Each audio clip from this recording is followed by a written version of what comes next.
Does the gentleman have a motion? Mr. Speaker, I move that the House stand adjourned. The question is on the motion to adjourn. Those in favor say aye. Those opposed, no. The ayes have it. The motion is adopted. Accordingly, the House stands adjourned until 11.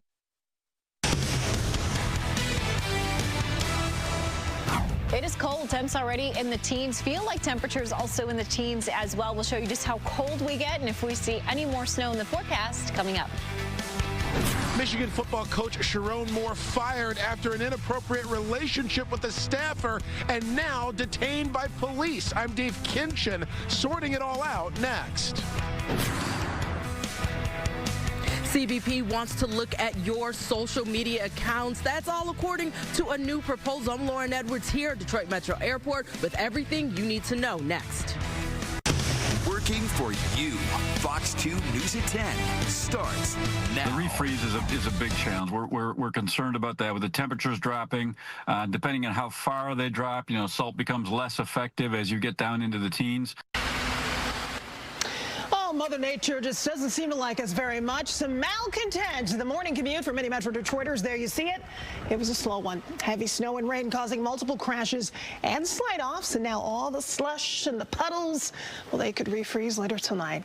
And right now, dozens of schools have already been canceled.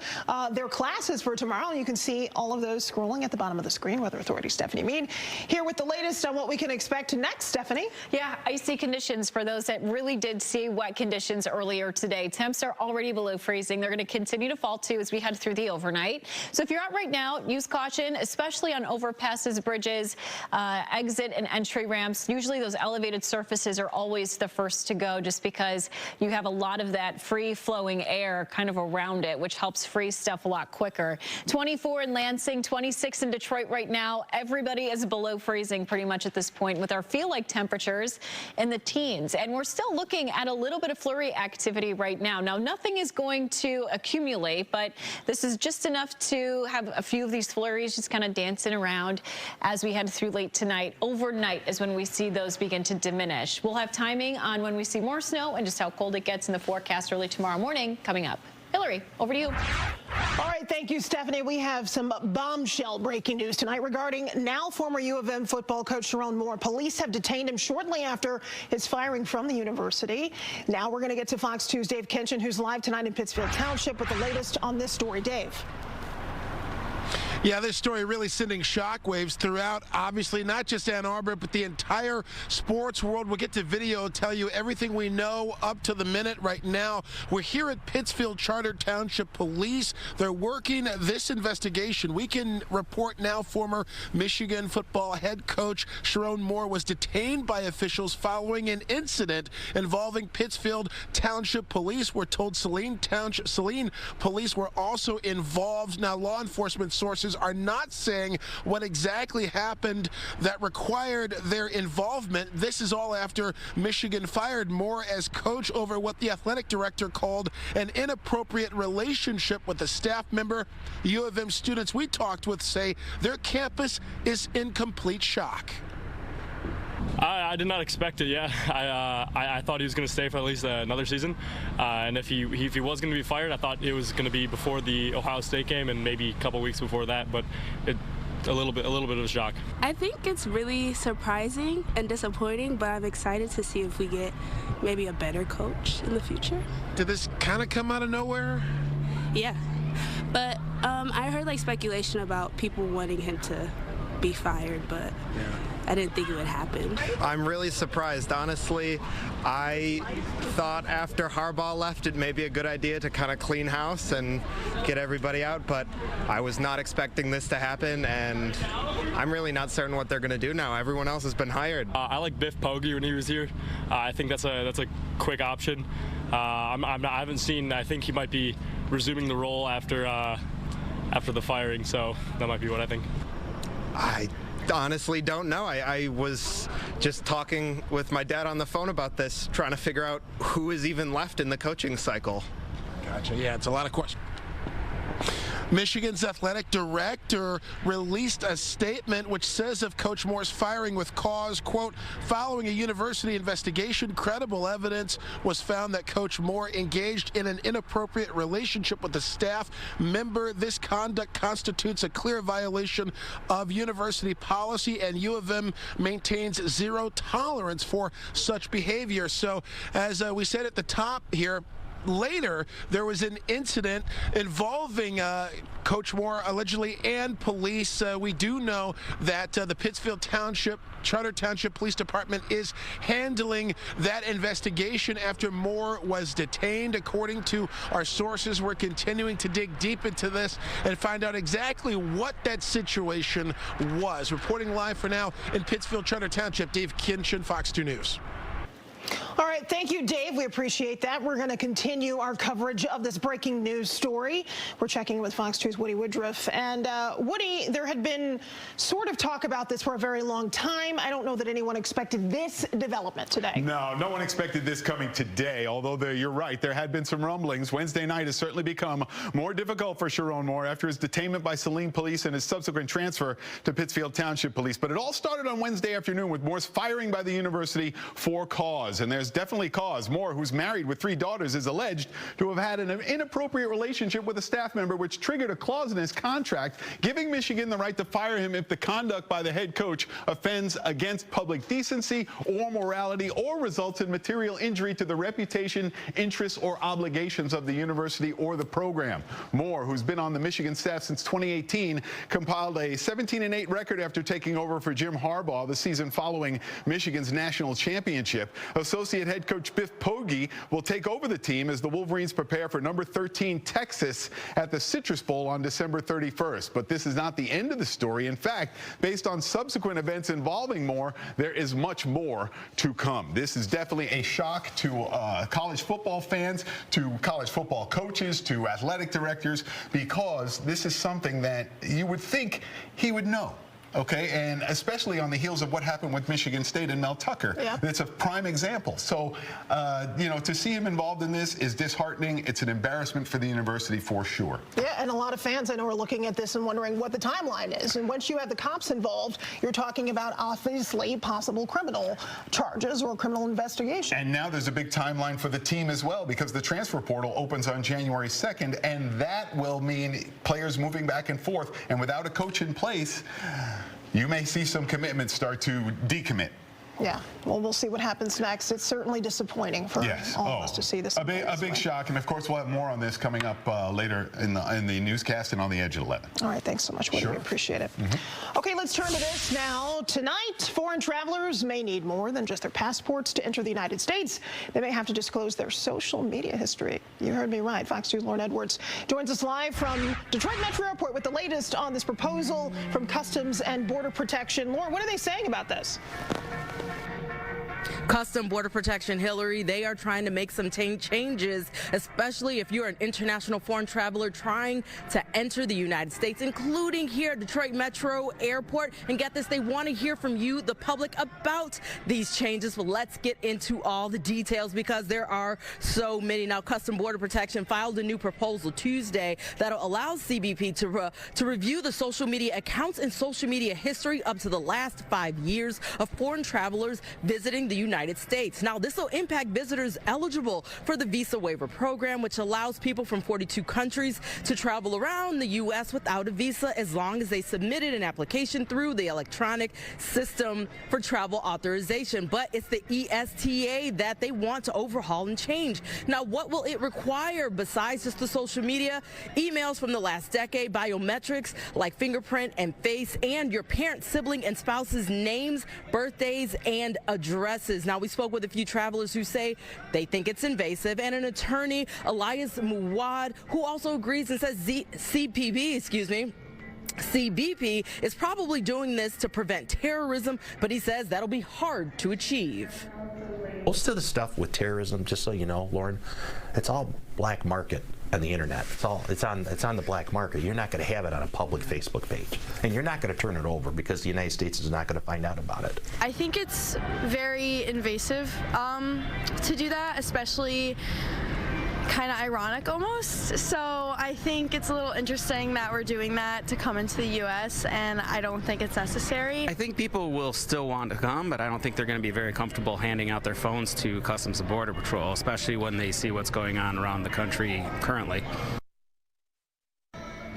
Now, Fox 2 reached out to CBP, and they had this to say in part, quote, "Nothing has changed on this front for those coming into the United States. This is not a final rule. It is simply the first step in starting a discussion to have new policy options to keep the American people safe. The department is constantly looking at how we vet those coming into the country, especially after the terrorist attack in Washington, D.C. against our National Guard right before Thanksgiving." Now, again, they want to hear from the public. You can weigh in. You have till February 9th. For information about all that and to read CBP's statement in full, you could head to fox2detroit.com. Now, coming up on The Edge, what is this going to mean for the World Cup, the biggest global event next year? We're going to get into all that on The Edge. For now, reporting live here from Detroit Metro Airport, I'm Lauren Edwards, Fox 2 News.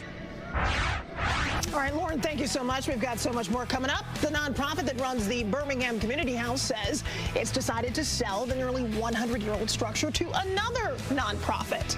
And now the story is headed to the courtroom.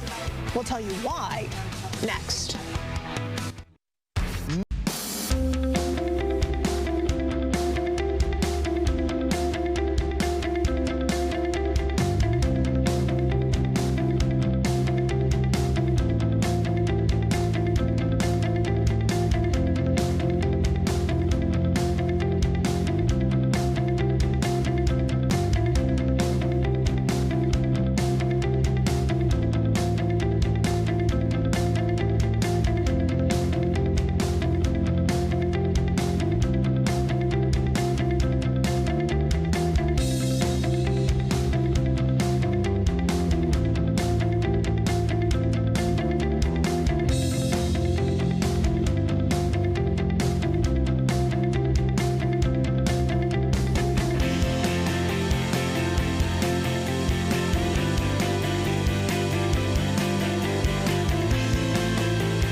Tonight, sad to tell you about another shooting, deadly, on the west side of Detroit. Now 2 suspects have been detained. It happened this afternoon at a home on Sussex. Police say a man in his 20s was wounded, but is expected to be okay. Sadly, a teen girl was killed. Regardless of what the incident was that stemmed this shooting, this young woman should not have lost her life. This is just senseless. And Detroit police are still investigating, working to figure out what the motive is and the relationships between the victim and the suspects.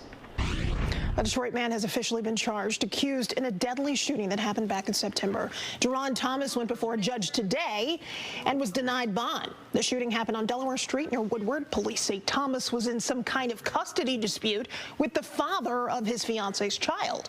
The man was sent to the hospital, but later died. Thomas is due back in court on December 22nd. All right, so this man you see here, accused of killing his own mother. 39-year-old James Hall is charged with murder, larceny, and other crimes. After killing her, he told police he took her money and jewelry and gambled it away. He also stole her car, and late last month, police in Holly got a call about 59-year-old Christine Hall unresponsive in her bed in her home on Ash Street. Police found bruises on her neck. Her son had lived with her. Police arrested him in Kalamazoo. Prior to his mother's murder, James Hall had an open felony warrant for breaking and entering. A 17-year-old accused of murder arraigned today, charged as an adult, an arraignment for the suspect in the murder of a teen girl. Demarion White is accused of shooting and killing 17-year-old Shakila Richardson in an apartment on Pear Street in Ann Arbor on Sunday. Police found the alleged murder weapon and tracked White down within 24 hours. White has a criminal history, which includes bringing a gun to school. Today, the magistrate said, no bond here, not going to happen.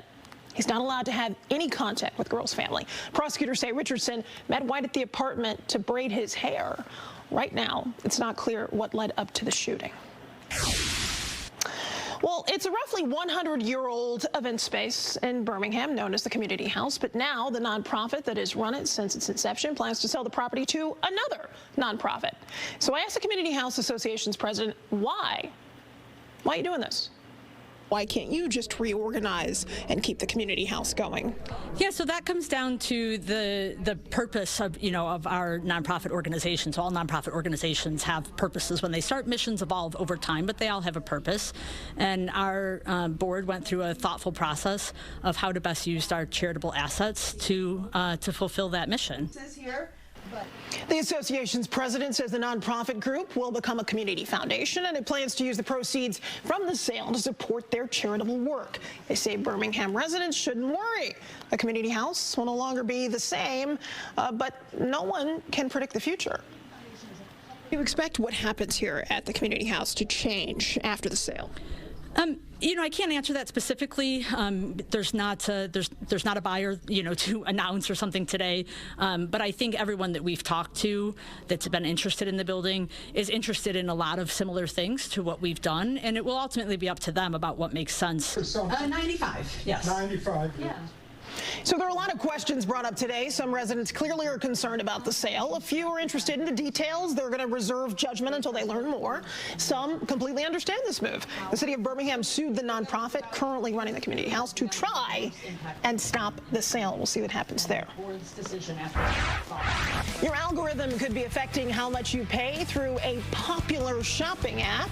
Coming up, what you need to know before ordering once again from Instacart. Stay with us.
It's legal. They boast about it on their website. They say that it is a tool to maximize revenue.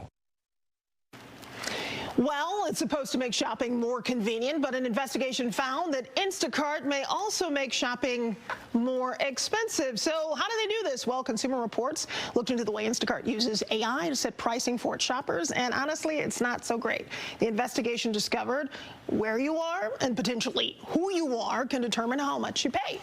The group Groundwork Collaborative had more than 400 shoppers online and in-store at places like Target shopping for the exact same stuff.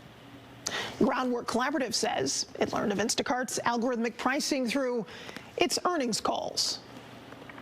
What we found was that these prices that our volunteers were being showed varied all over the place. On almost 75% of the items we tested, customers were shown more than one price. And 23% was the largest difference we found between the lowest price offered and the highest price offered. In a statement, Instacart says, quote, retail partners control their prices on Instacart, and we work closely with them to align online and in-store pricing wherever possible. Just as retailers have long tested prices in their physical stores to better understand consumer preferences, a subset of only 10 partners, ones that already apply markups, do the same online via Instacart, end quote.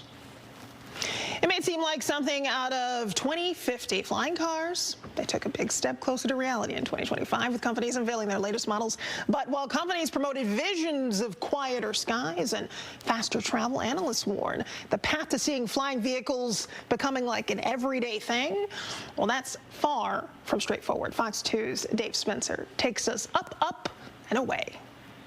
Flying cars are back in the headlines, and this time they actually left the ground. Around the world, companies are rolling out prototypes that they say could one day lift us high above the gridlock if the technology, the money, and regulators all cooperate. In Dubai, Xpeng showed off a flying machine that literally pops out of the back of a six-wheel SUV. We call it land aircraft carrier. So let's dive into this vehicle. It has a six-wheel setup, all wheels drive. Also with two exhaust differential lock, so it can go off-road. But what's amazing is it can storage a full capability eVTOL into the trunk. Drive to an open space, unload, and take a 20-minute hop above traffic. Xpeng wants it on the market by 2026. In California, Aleph Aeronautics revealed a prototype that lifts off vertically, hovers, then lands, and then drives away like nothing happened. Production could start on this one in 2025, even though they admit delays are likely. And in Slovakia, a literal flying sports car. Klein Vision's Air Car folds its wings, fuels up, and uses a runway like a traditional aircraft. The company says it's already completed hundreds of takeoffs and landings. China is pushing the concept as well. One company displayed an autonomous air cab. Doesn't need a pilot at all. But with battery tech still limiting flights to about 20 to 30 minutes, these rides are more of short hops than daily commutes. In the UK, Vertical Aerospace says it wants to make more than just a novelty, calling it the future of point-to-point travel. So you think about how technology has evolved, over my lifetime, 60 years, you'll notice that everything you do in a given day has gotten faster with technology. It continues to get faster, except for one thing. One thing is now slower than it was 10 years ago, 30 years ago, 50 years ago, and that's mobility. Mobility in and around populated areas just hasn't kept up. And the solution to that is to unlock the third dimension. The company claims flying their craft could be easier than driving a car. Really is super simple. You push forward on this lever, it makes you go forward.